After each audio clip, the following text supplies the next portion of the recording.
Hello, everyone. This is your host, Keri Logan at Master the Upper Rooms. And today I got a special guest. I have Brigitte with me, and she is a soul empowerment coach. She's an author of 4 books. She actually has a new one coming out in December, which I'm really excited about. And she is a divine channel, and she works with the light love language healer. She delivers messages from many light beings to aid humanity. Yep. Her and I are very similar in many, many ways. So without further ado, Brigitte, how are you today? How are you doing? I'm good, Carrie. How are you? Thank you so much for having me. Awesome. So I'm kind of curious, how was your first initial experience with channeling? How did you take a course, a class? Was it just something natural for you? Like, how did that all evolve? No, it wasn't natural for me. You know, it was well, channeling that came about in 2000 and I think 2016.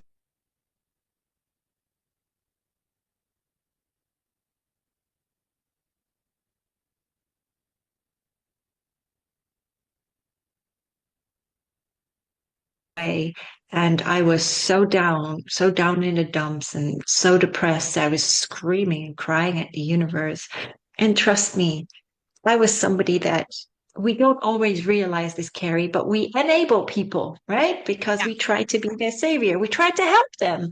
yeah, But you can drag a horse to water, but you cannot force it to drink. correct. And yeah, so I went to Alania Starhawk. She's my mentor. She still is actually. And she had this course on divine channeling. And I thought, great, let me go. Because I'd been to her for healing sessions, going back into past lives, and removing these attachments and cleansing the energy. And it's really profound because she's an Akashic record healer. So going through these past lives. And it's just really profound because my energy was cleansed after that my ex left me alone. It was so profound for me. And so I went to her course and I was sitting somewhere off on the side, and everyone, it was a big group and they were sitting in a circle, and she started with the meditation and sound healing and light language, and I was just boom, I was gone. And then 20 minutes later, it must have been 20 minutes later, he counted back from 3, 2, 1, and I was back in the room. And so everyone had these stories to tell. Like, oh, I got my guides came through. I saw the ascended masters and everything. Well, I got nothing, Carrie, nothing, because I didn't know where I went. Yeah, And so I was really upset. And honestly, I was crying, and I was just wiping tears away. Nobody saw it. But she had this one exercise, how Elania started, and she said, she just took a pen and paper or notepad, and she said to the universe, I'm open and I'm ready to receive. Now that stuck in my head. I was like, I'm going to try that. So I did. I mean, I ran out when the workshop was finished, got in my car, drove off back home, and I did it that same night. I sat there with my pad and my pen, and I said exactly that, and it just started to flow. And I think because I really wasn't in my head, because my mind was kind of shot to hell because of all the trauma I'd been through. And it just flowed, and I looked back and I started to read it, and it was like old prose, old English prose, and then I just started to ask questions. And I got the responses, not always what I wanted to hear, but it was very, very healing for me. And then I started to use my cards, my angel cards, my ascended masters. Um, and I would just pick a card and ask if they had a message to convey. And that's how that started for me. And I thought to myself, I was actually crying tears of joy that night because I said, oh, I'm actually good at something. And that's how I felt. But it's not that because I always set the bar very high. Yes, I was a Reiki master. I attuned people. I mean, I'd studied many healing modalities. But this was something that was just very profound for me. And yeah, a lot did change after that. So that was the start of my channeling journey. Thank you for sharing. No, that's very, very insightful. And sometimes kind of the sense that that from my experience that I remember that I recall is there are moments where when we first start off, I really think it is very personal and very private. Yes.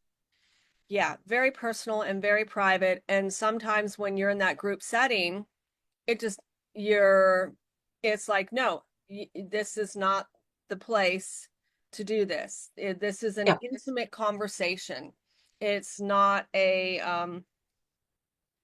rodeo show or something like that. No, this is, Correct.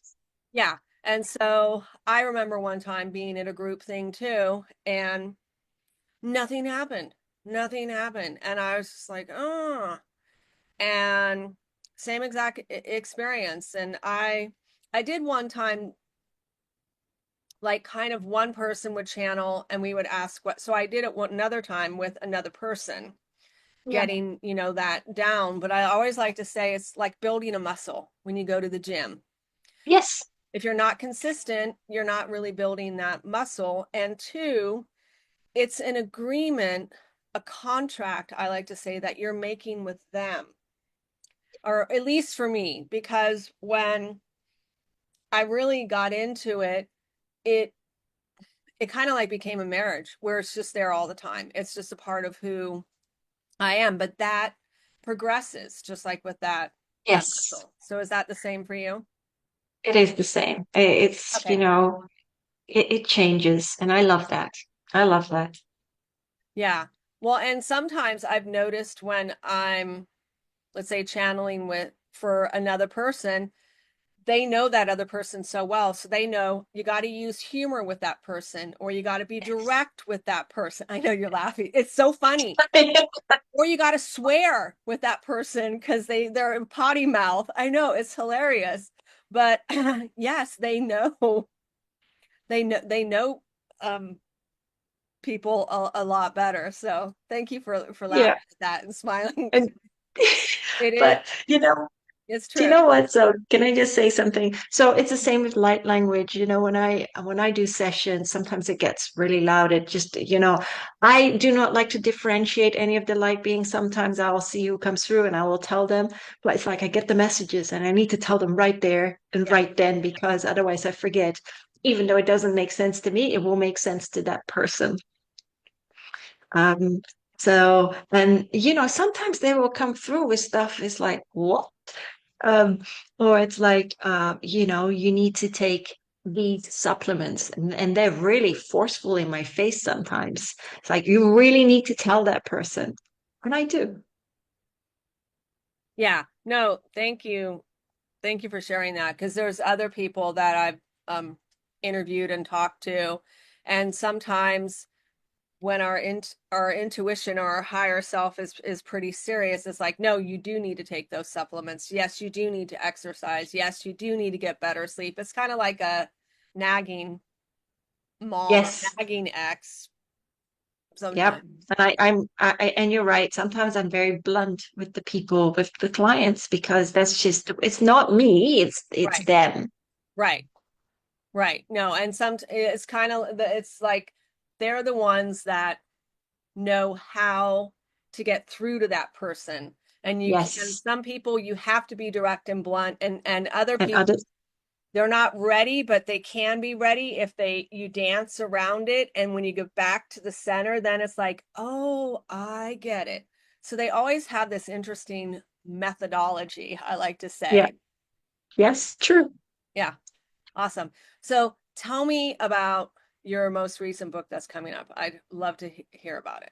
Oh, Child of the Sun. That's been a bit of a journey that completely different to my first book, Becoming Authentically Me, which was very personal and very, very deep, deep and people have said it's very, very healing and it's encoded with healing, but very, very deep. And there's a lot of knowledge in there. But Child of the Sun is a little bit different. It's about my time in India, spent at the Art of Living Center in Bangalore for several weeks back in 2008. And that was, even as a child, I was very perceptive. And I remember having a guide at that point, a teacher with like a very funny haircut. And I do remember that. And it was like I was on a cord, a silver cord. And I just remember that.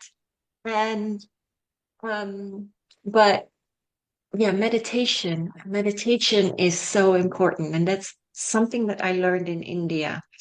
And because we don't breathe properly, we shallow breathe, right? So that's why we walk on the shallow puddles of ourselves rather than deep diving into the wells of wisdom that we actually do carry. And it's like we only scratch the surface of our soul.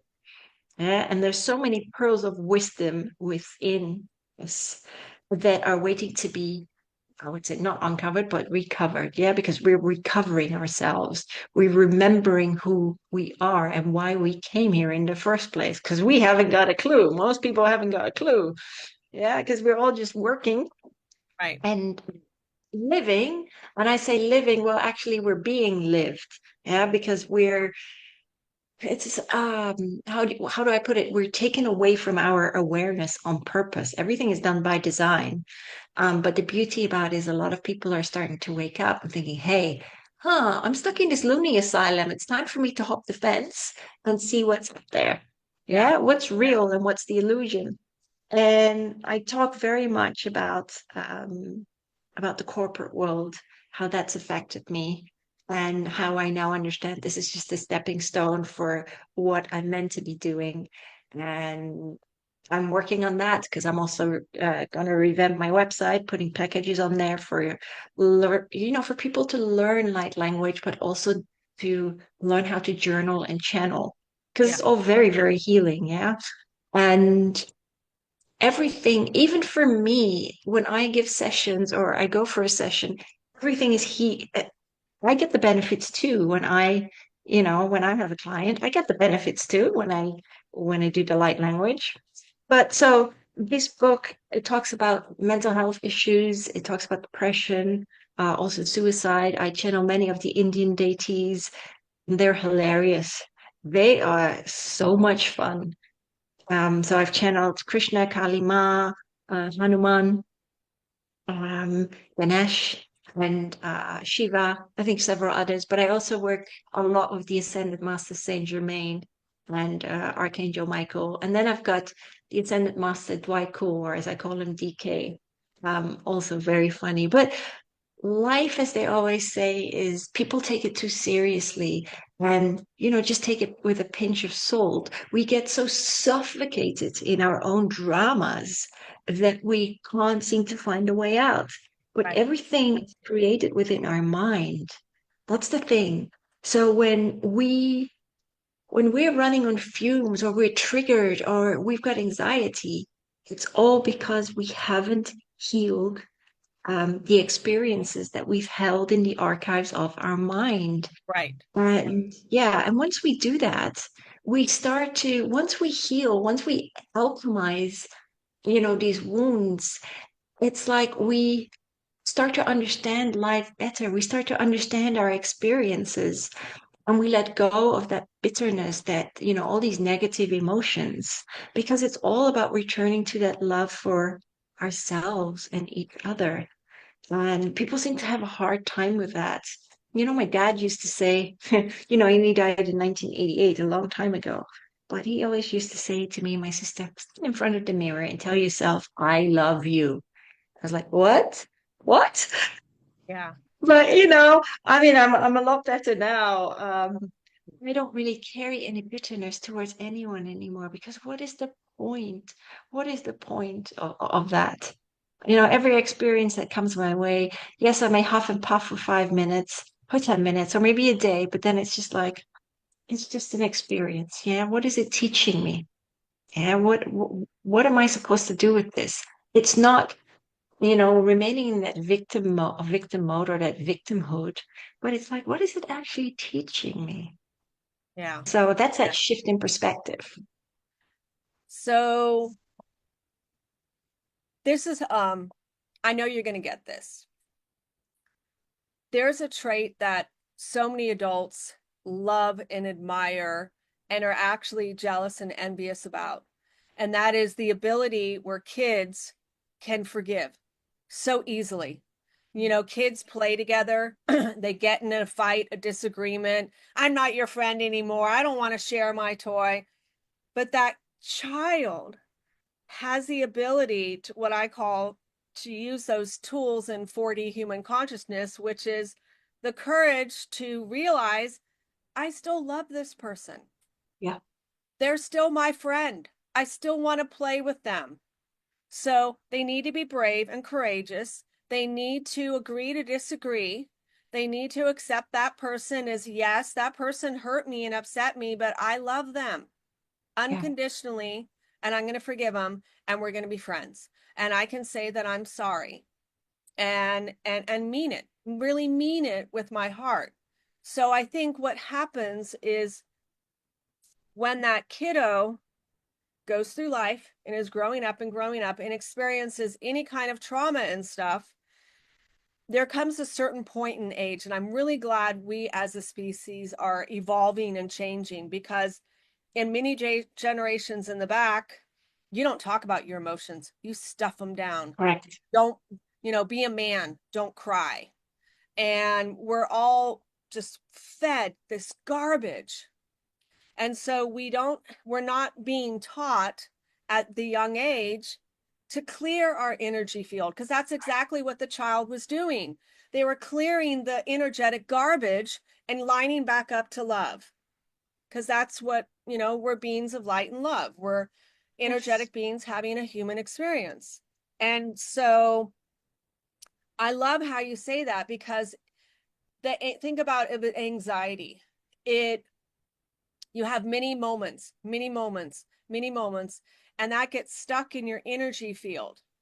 And yes, then as it builds up, it has to go somewhere else. So it moves into the energetic body. Then it causes anxiety within the physical body where you go out to a certain situation and that immediately triggers you. It's like think about as they're showing me a Christmas tree. Everything lights up and you get totally activated. And it's yes, old stuff, old garbage. And that's why we all meditation, whatever all the answers are within us because it's yes, our story, our experiences, our memories.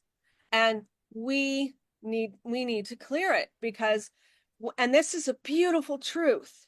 And I've experienced this myself because I have had PTSD before. I've even had complex PTSD before and from somebody narcissistic. And the hmm, truth is, when you get clear of all that garbage, all that abuse and trauma, you can see that person and they don't trigger you at all. correct. Correct. Yes. Yes, And it's to me, it freed me, just like being that little kid again. Oh, I can breathe. I literally did see that, one person that was very abusive when I was younger, and I was like, "Hey, how you doing? It's nice to see you." And the person was telling my brother, like, "What's wrong with her? Is she on drugs? She's, she should be all reactive. She should, why is she all happy and smiling?" yeah. Yeah. That's the power of forgiveness and Oh, yeah, and healing ourselves. And yes. mind you, Carrie, I mean, I went through a narcissistic relationship back in June, but I've known this person for I've known him for 20 years, but I hadn't seen him for 15, and he came here, and he was a narcissist. I don't like using these labels, Yeah, I know. but he had his own demons and his own trauma, and I mean, I always say it's a contract.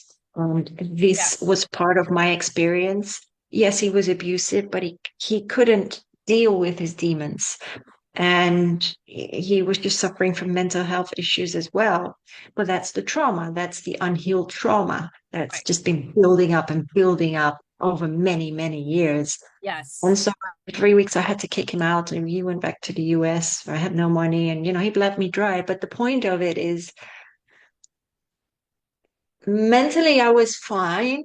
Physically, it just broke me down. Yeah, because the two are still interconnected. So there Right. was still the pain, and I had to go through it. But I understood the experience because for me, it was like my guides were like, Mia, actually, we needed to get rid of him. So you needed to have this very elevated experience. So we wanted your undivided attention. Actually, I needed to go through the experience so I could shut the door for good. And Right. move on with my life because I could be standing in front of doors and, it's like the door wouldn't open. And I needed to heal that part of my life and move on. And so it's been a healing journey. I'm free. I'm totally free now. And it's a beautiful feeling because I felt so shackled for many years, thinking in the back of my head, well, what if, what if? And so I got the experience. Right. And yeah, so I understand it because we're all reflections and we're all teachers of one another. It's not like, what, why did he do that to me? Why did she do that to me? No, it's not that. It's like, what? Why does this person trigger me? What do I need to learn from them? And how can I heal myself? 100%. 100%. So I'm really cool to hear what you have to say about this next question. Yep. What fuels our inner fire? Ooh, what fuels our inner fire? That's like what is your passion? What do you love doing? Um, for me, it's really about helping people living more abundant lives. And it's really funny. For the longest time, it was very difficult for me to come up to the forefront, so to speak, as in, what, maybe I'm not good enough to teach. And then something happened at work, and it was like, and this is the 3D corporate. And then I was like, but actually, you know what? I am good enough. They are not my source, source is my source. Right. And so it was really about taking back my power and knowing that actually I am good enough. And I think also what happened was there was a group of people I was invited to just give a demo of light language, and none of them had heard about it before. And so I did it. I did the demo for I think like 15 minutes, and they were just all stunned into silence. One said, "Oh, is this possible? I was feeling so negative. Where's that negativity gone?" And then I thought to myself, you know what? I'm actually ready now. I wasn't ready several months ago, and now I'm ready to start shifting. And it's all, as my guides always say, everything is in divine timing. And Right. sometimes you still need to heal stuff so that the energies are aligned. And I think that's really important. People try to, and I see this a lot. Um, People try to rush their healing, but you need to peel back the layers and you need to be patient with yourself and nourish your soul because it is a journey. It's not how fast you can get there to the end of your destination. No, it's a journey. So honor that. It is because we live in a world where we want it now, want it now, want it now. Yeah. Our ability to focus and attention is getting so small. Yes. Like all these mini reels that people watch or YouTube Oh, shorts or Facebook. I I I don't watch any of that stuff. Okay, and some people are like, "Why? They're really good." If you watch this, and I said, "But it's so addictive to what I heard. I just don't want to get into it. I really don't." And yes, so I want to hear this next one because I'm sure people are interested too. Is why do we often attract and end up in dysfunctional relationships? Loaded why do question, we? right? because we've asked for it. Yep. And we have, we're up there before we're born. And we're like, yeah, Brigitte, you ask you, what would you like to learn? And you sign off all the check boxes for trauma. Are you sure? Yeah, yeah, I'll be fine. And then we're born, right? When we forget, it's like this Arctic blast hits us and we've forgotten. And maybe as a baby, we think to ourselves in our mind, oh, maybe we'll remember, maybe we'll remember. And then we get so lost in life, we forget. But we've asked for these are contracts, and we've asked for these relationships, whether it's family, romantic, it doesn't matter. And sometimes these experiences can be very severe, but it's only for the growth and evolution of our own soul. So that we, as I said before, that we return to that love for ourselves. I've had some people say, yeah, but my husband didn't ask for Alzheimer. And in my first book, I talk about my stepdad, and he said, he had cancer in his throat, and I passed away a long time ago now. But he said, I did ask for this because I did not heal my emotional trauma. So it needed to come out somewhere, and it's a dis-ease within our body. Exactly what you said earlier. Yeah. It's we everything what we think we create. Yeah, because that's how powerful our mind is. So if our experiences remain unalchemized, yeah, then we're stuck, and it can cause physical disease, but it also bleeds into our environment. So what we vibe out, we actually reel back in. That's Yes. just the law of cause and effect. So just because, and even many of your listeners will have gone through a lot of trauma, yeah, when you shift that thinking and say, you know what, I've gone through this. I may have asked for it before I was born, but I'm an adult now. I take responsibility for my life because I'm worthy. And people often don't think they're worthy, but they are. Because the truth is, as you know, Keri, we are love. That is our divine essence. It is. It's just that we've cloaked it so much with with all these unhealed experiences that we have forgotten.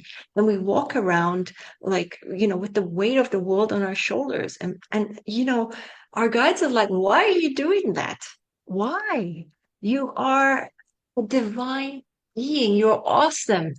And we forget that because Yes. people are so opinionated. They judge one another and people get pushed into a corner. And I say, don't allow people to do that to you because it's not about you. It's actually about them and how they feel about themselves. Selves. Yes. Yes. But when you learn the lesson, it won't repeat itself. Right. Yeah, you'll get different lessons because you've understood it. But if you haven't, it'll keep repeating itself. It's just wrapped in a different package with a different bow. Right.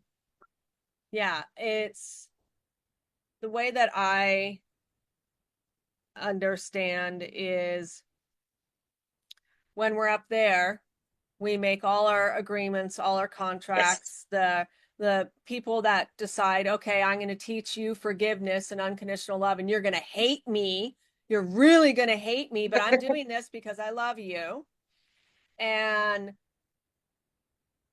I believe what all of this is we come down here and we are meant to forget it all. Meant Yes. to forget it all. But our true lesson is when we can clear it, clear it, clear it, clear it, clear it, clear it, and become one with our creator again, Mhm. which is divine love, God, if you want to call it, when you have that beautiful relationship and you are one with that and one with everything else. Everything, my Yes. microphone, this webcam, everything is a creation of God, if you want to say, our creator, the one Yes. creator. It's everything we see, everything we touch.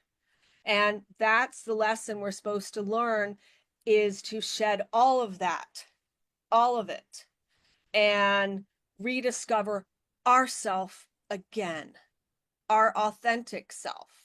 And so if anyone I don't know if you've ever listened to Paul Selig's channeling work, but that's everything his guides are saying. We got to get out of the small self.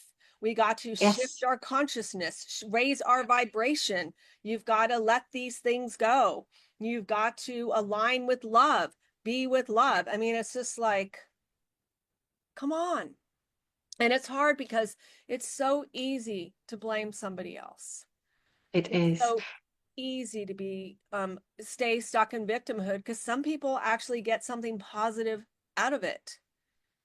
They get more, and they're not getting positive attention, but they get negative attention. They have someone taking care of them hand and foot. They wouldn't have that if so. And that's hard when people, I remember one lady, she was way invested in her pain, way invested. And I was just like, well, what would your life be if you didn't have this pain? She's like, I'd have to work. I wouldn't get my disability check anymore. I know. So she decided to keep her pain. And I'm like, okay, Yep. that is your choice. This is your body, your life. But this is what is causing your pain. And Yes. I'm sure you know that great book, God, what's it called? The Secret Language of Your Body. Yeah, I've heard of that. Yes. Well, more people have heard about Louise Hayes, healing. Yes, of course, I've had that one. Yes. Yes, but Yes. all our emotions cause specific dis-ease within our Yep. body. Yes. Absolutely. Yeah. And you were talking about that oneness. I recently did, was it end of August, early September? I'm writing a collaboration book about it now, about sacred plant medicine. But to heal, I actually did silobin, which is mushrooms, and San Pedro cactus. And then after that, I did ayahuasca. And when I did, the mushrooms, and it was up on top of the Cabo Range here in Spain, in Alicante. And what was so profound for me was that I was one with everything, Oh, one yeah. with nature. And and I saw the ants working away. I saw the veins in the earth. Everything was sacred geometry and it blew me away. And that was so powerful for me. Because we don't realize it, because we all think that we're separate, but we're not. We're all one with everything, and everything dances in harmony. And it's just really powerful. And even the ants I was watching, it was like mesmerizing to me. I was like, they're part of the ecosystem as much as we're part of the ecosystem. Everything has its place, everything has its function on planet Earth. It does. Well, like I say, there's always natural medicine on planet Earth. Oh, yes, so much. Oh, yeah, yeah.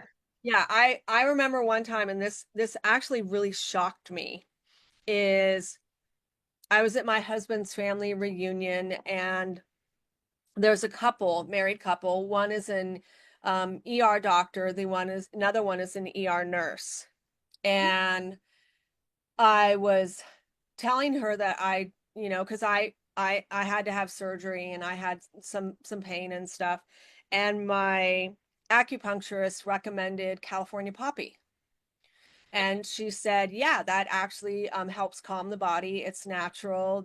You can take some of the petals and put it in some hot water. You can get extract. You can even get the extract off Amazon if you want it.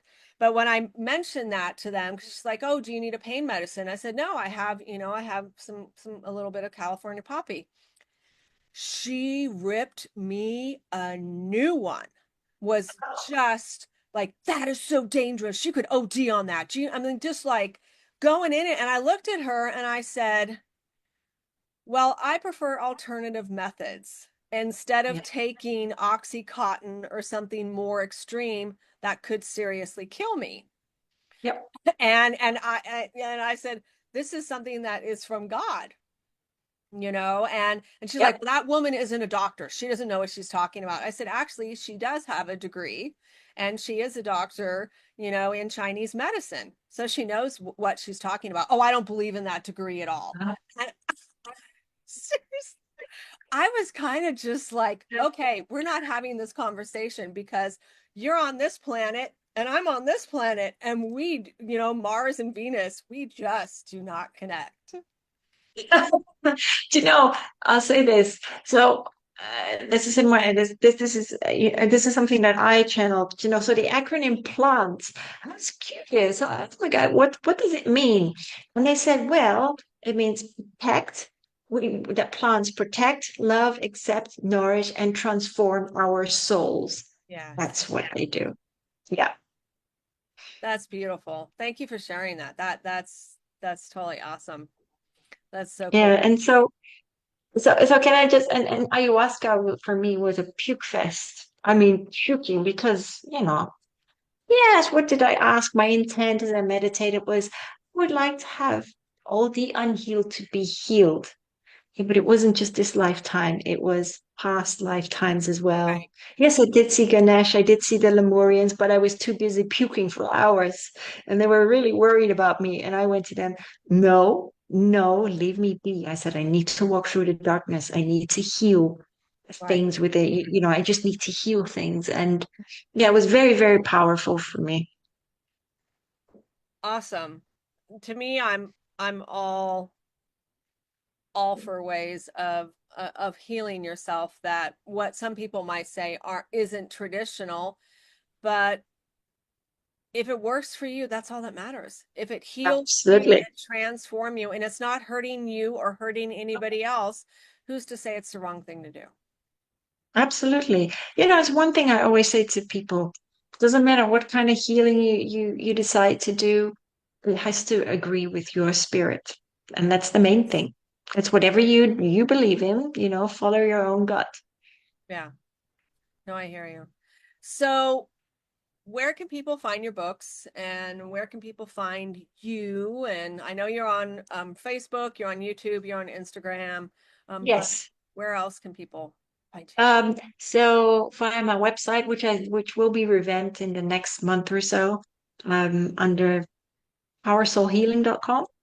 And then my books, well, they're on there as well, but they'll be available on Amazon. All of them are available on Amazon. Nice, nice, nice.